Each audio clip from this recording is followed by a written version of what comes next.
in constant pain! Recently, I've been noticing an alarming trend in my YouTube recommendations. Pokemon AI Slop in the style of nature documentaries. But little did I know it would lead me down a rabbit hole that shines a very ominous light on the future of YouTube. I hate these channels for the standard reasons one hates this kind of content, but there's an additional personal sting. I love these National Geographic style Pokemon videos made by actual artists who pour countless hours into them that also don't look like nightmare fuel, and now they're forced to compete against these videos being mass produced by these content farms ripping off their style with new ones popping up every day. During my first encounter with this slop, I clicked don't recommend channel, but the next day, bam, another one was in my feed. I clicked don't recommend channel and checked my watch history to make sure I didn't accidentally view one that was influencing my recommendations. I didn't. My algorithm is just filled with Pokemon content, and these channels are utilizing practices like keyword spam and derivative branding to climb the ranks. After this, I went down a rabbit hole and intentionally cursed my algorithm. I watched one of these videos, and before I knew it, I'd uncovered an entire genre of content farm I was previously blissfully ignorant of. People mass producing the same type of video with the same AI David Attenborough narration, copying each other's styles in droves, all with the same ChatGPT written channel descriptions. There's no honor among thieves, so of course they're going to try to capitalize off each other with similar branding in the same way those AI explaining videos do. Even though this is all very depressing, it's pretty funny they're all cannibalizing each other, and it really highlights how this all takes no talent to make. These channels started flooding YouTube right after Sora AI released their latest video generator. All of these channels were created within the last few months, or a second category of people who rebranded their existing channels into these content farms who in the same time frame started posting these types of videos. Now for the most part, these videos look pretty bad. The technology is scary and will inevitably get much better, but for now I think most people will see this, find it off-putting, and click off. But the scary ones are the videos that kind of look good. There's still the trademark tells it's AI, it's very muddy and uncanny, but in a universe where these video generators didn't exist and I saw something like this, I would think, wow, that's kinda cool. Gone were the days where we could cope about Will Smith eating spaghetti saying it would never get better. It's here, and it's not just being embraced by these content farms. Disney is now directly incorporating AI slop onto Disney Plus, which is a big tell at who this content is primarily for. Children who can't understand why this is bad and don't really care if it's ugly. The CEO of YouTube himself endorses this type of content, saying it enables a new class of creator who previously lacked the skill or equipment. That could be translated to, this content can be mass produced and it gets a lot of views, which equals money. Now you just need to know how to type a prompt into a video generator and bam, you have content that is doing unprecedentedly well in the algorithm. The YouTube algorithm rewards frequent uploads so these people can pump out their videos daily and get tens of thousands of views and thousands of subscribers, compared to the actual 3D artists they're ripping off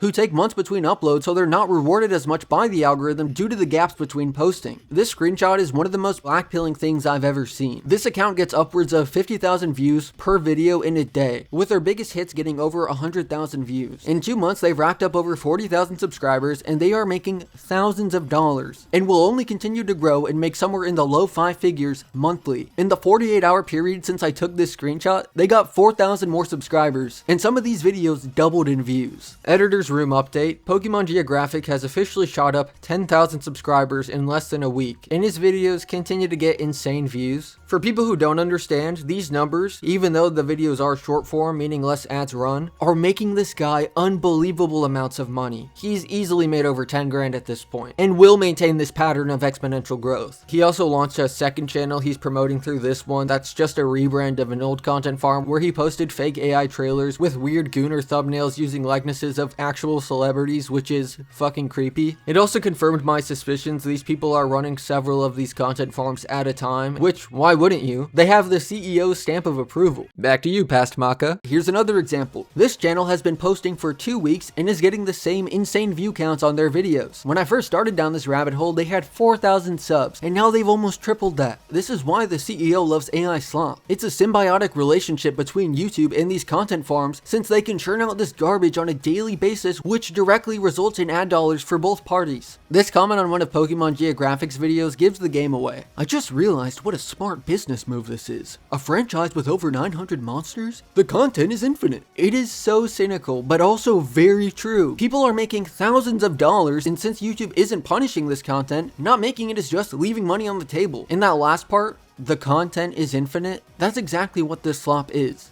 Content. Kids are growing up in an era where content and art are interchangeable. Something that would have taken someone's blood, sweat, and tears can be churned out on a daily basis, and to kids, these are unfortunately one and the same. That's why content farms exist, because kids lack the ability to discern quality content from garbage designed to keep them glued to the screen, and the people getting hurt the most are the artists that are being ripped off. These slop vendors can never create videos with this level of stylization, attention to detail, and genuine love for the franchise in their videos, but that doesn't matter at the end of the day because what they're doing is working for them. I do think kids are making up a large portion of the people watching this, but then I see comments like this and think, oh, we are fucked, aren't we? This isn't just a one-off, there are tons of adults watching this content and I just can't understand it. Why would you care about art that has no actual love or attention to detail put into it? You watch it ignoring the glaring flaws that are telltale signs of the inhumanity. Like, look at these Sharpedos, they have tails, and you could tell they tried really hard to get them to look like an actual Sharpedo, but the closest the AI could do was this mutilated one. It's apparent the AI struggles with certain Pokemon, but people don't care. If you're that hungry for nostalgia that this nightmare fuel brings you back to your childhood, I don't know what to say. It feels like we're slowly watching the Matrix take over every aspect of our lives, and instead of being horrified that technology is trespassing in the domain of humanity, art, creative expression, you're sitting there like a good dog and eating the slop being shoveled down by people weaponizing your own nostalgia and frankly, lack of standards against you. I found this comment really funny. You can tell when dudes are not over their wives leaving them when they have to invoke their divorce and how much freedom it gave them to complete strangers. That was harsh. She could have been a total bitch. I can't hide my anger. This all pisses me off to no end, and it's just the reality we live in now. Pandora's box is open and all we can do about it is complain. It sucks that within 10 years, when our tech overlords have brute forced the normalization of this garbage, human-made art is going to be seen as some form of counterculture to AI content. And with the recent normalization of it being used in the gaming industry, where CEOs of massive games like Fortnite, an IP that used to celebrate artists, are basically saying, hey, we're going to use AI and we have every right to hide it from you. It makes me think, man, Game Freak, one of the most infamous corner-cutting, quantity over quality game developers ever, please, I beg you, don't do it.